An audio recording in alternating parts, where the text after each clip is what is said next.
Bonjour à tous, dans cette vidéo nous allons voir comment résoudre un problème avec la divisibilité et en particulier avec la notion de plus grand diviseur commun.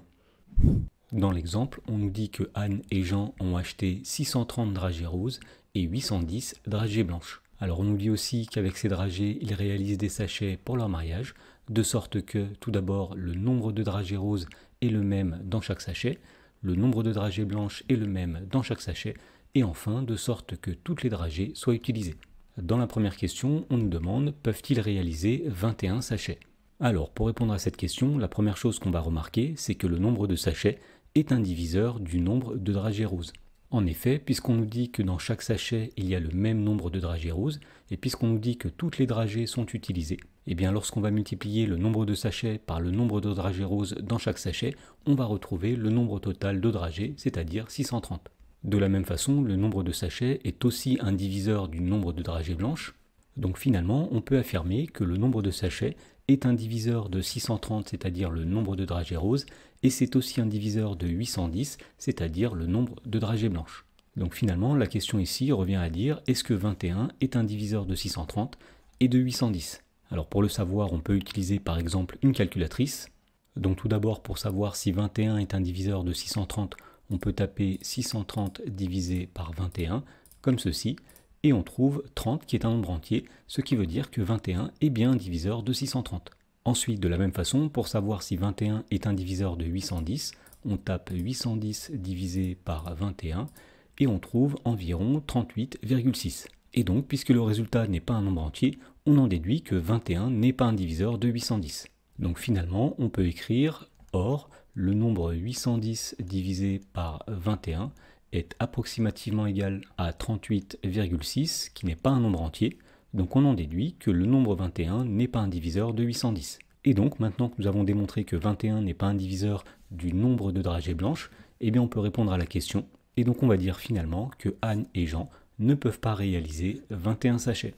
Dans la question numéro 2, on nous demande de décomposer les nombres 630 et 810 en produits de facteurs premiers. Alors on rappelle que pour déterminer la décomposition en produit de facteurs premiers d'un nombre entier, eh bien on peut utiliser la liste des premiers nombres premiers, à savoir 2, 3, 5, 7, 11, 13, 17, 19, 23 et 29. Et donc pour déterminer la décomposition en produit de facteurs premiers de 630 par exemple, eh bien nous allons faire un tableau à deux colonnes.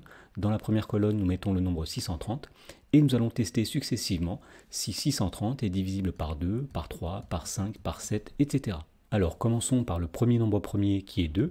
On cherche à savoir si 630 est divisible par 2. Alors étant donné que 630 est un nombre pair, il est bien divisible par 2. Donc on peut inscrire le nombre premier 2 dans la colonne de droite comme ceci. Et dans la colonne de gauche, on va écrire le résultat de 630 divisé par 2, c'est-à-dire 315. Ensuite, on cherche à savoir si 315 est lui aussi divisible par 2. Alors étant donné que 315 est un nombre impair, il n'est pas divisible par 2. Donc on peut passer au nombre premier d'après qui est 3. Et donc on cherche à savoir si 315 est divisible par 3. Alors la somme des chiffres de 315 est égale à 3 plus 1, 4 plus 5, 9. 9 est divisible par 3, donc on en déduit que 315 est lui-même divisible par 3. Donc on va inscrire le nombre premier 3 dans la colonne de droite comme ceci. Et dans la colonne de gauche, on va écrire le résultat de 315 divisé par 3, c'est-à-dire 105. Et on recommence, on cherche à savoir si 105 est divisible par 3. Alors la somme des chiffres de 105 est égale à 1 plus 0 plus 5, c'est-à-dire 6. 6 est divisible par 3, donc 105 est lui-même divisible par 3. On peut écrire 3 comme ceci. Et dans la colonne de gauche, on écrit le résultat de 105 divisé par 3, c'est-à-dire 35. On continue de la même façon. Est-ce que 35 est divisible par 3? Alors 35 n'est pas dans la table de 3, puisque dans la table de 3, il y a 30, 33, 36, mais il n'y a pas 35. Donc 3 n'est pas un diviseur de 35, et on peut donc passer au nombre premier d'après, qui est 5. Alors, est-ce que 35 est divisible par 5? Oui, 35 est dans la table de 5, donc on peut mettre 5 ici, et en dessous de 35, on va écrire 35 divisé par 5, c'est-à-dire 7. On continue, on cherche à savoir si 7 est divisible par 5. La réponse est non, puisque 7 n'est pas dans la table de 5. Donc on passe au nombre premier suivant, c'est-à-dire 7. Est-ce que 7 est divisible par 7? Oui, puisque 7 est égal à 7 fois 1. Donc on peut écrire 7 dans la colonne de droite, et dans la colonne de gauche, on va écrire le résultat de 7 divisé par 7, c'est-à-dire 1. Voilà, et puisqu'on est arrivé sur le nombre 1, on peut s'arrêter ici, Et nous avons donc dans la colonne de droite la décomposition en produit de facteur premier du nombre 630. Plus précisément, on peut dire que 630 est égal à 2 multiplié par 3, multiplié par 3, multiplié par 5, multiplié par 7. Ensuite, de la même façon, on va décomposer le nombre 810 en un produit de facteur premier. Donc pour cela, on va faire un tableau à 2 colonnes. Dans la première colonne, nous mettons 810. Donc tout d'abord, on cherche à savoir si 810 est divisible par 2. Oui, puisque 810 est un nombre pair. Donc on écrit 2 à droite. Et en dessous de 810, on va écrire le résultat de 810 divisé par 2, c'est-à-dire 405. On recommence. Est-ce que 405 est divisible par 2? Non, puisque 405 est un nombre impair. Donc on passe au nombre premier d'après qui est 3. Est-ce que 405 est divisible par 3? Pour le savoir, on regarde la somme des chiffres de 405. 4 plus 0 plus 5, ça donne 9. 9 est divisible par 3, donc 405 est lui aussi divisible par 3. Et donc quand on divise 405 par 3, on obtient 135. On cherche alors à savoir si 135 est lui-même divisible par 3. 1 plus 3, ça donne 4. 4 plus 5, ça donne 9. Donc 135 est lui aussi divisible par 3, puisque 9 est divisible par 3. Donc on peut écrire 3 comme ceci. Et en dessous de 135, on va écrire le résultat de 135 divisé par 3, c'est-à-dire 45. On continue. Est-ce que 45 est divisible par 3? Oui, puisque 45 c'est 3 fois 15. Donc on peut écrire 3 dans la colonne de droite. Et on va écrire le résultat de 45 divisé par 3, c'est-à-dire 15 dans la colonne de gauche. On continue. Est-ce que 15 est divisible par 3? Oui, puisque 15 est dans la table de 3. Donc on peut mettre 3 à droite comme ceci. Et à gauche, on met 15 divisé par 3, c'est-à-dire 5. Ensuite, on sait que 5 n'est pas divisible par 3. Donc on passe au nombre premier suivant qui est 5. Est-ce que 5 est divisible par 5? Oui, puisque 5 c'est 5 fois 1. Donc on peut écrire 5 à droite. Et à gauche, on écrit le résultat de 5 divisé par 5, c'est-à-dire 1. Voilà, donc puisqu'on est arrivé à 1, nous avons terminé, et nous avons dans la colonne de droite la décomposition en produit de facteur premier de 810. Autrement dit, on peut dire que 810 est égal à 2 multiplié par 3, multiplié par 3, multiplié par 3, multiplié par 3, multiplié par 5. Dans la question numéro 3, on nous demande d'en déduire le nombre maximum de sachets qu'Anne et Jean pourront réaliser. Alors, dans la première question, nous avions dit que le nombre de sachets est un diviseur du nombre de dragées roses et de dragées blanches. Autrement dit, le nombre de sachets est un diviseur de 630 et de 810. Donc pour trouver le nombre maximum de sachets qu'Anne et Jean pourront réaliser, eh bien, il s'agit de chercher le plus grand diviseur commun à 630 et 810.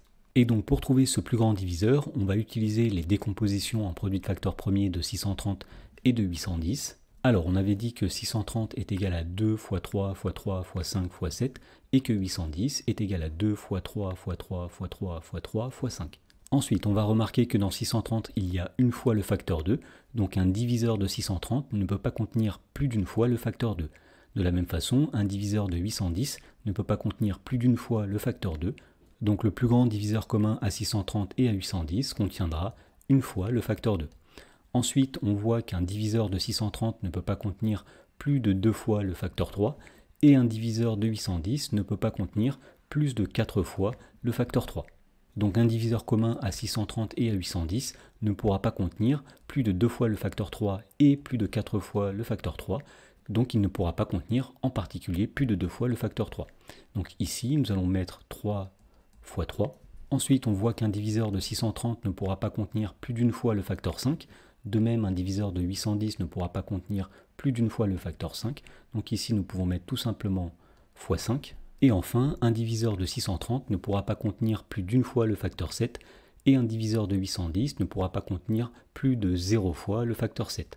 Donc le plus grand diviseur commun à 630 et à 810 devra à la fois ne pas contenir plus d'une fois le facteur 7 et plus de 0 fois le facteur 7, ce qui veut dire qu'il y aura 0 fois le facteur 7 dans le plus grand diviseur commun à 630 et 810.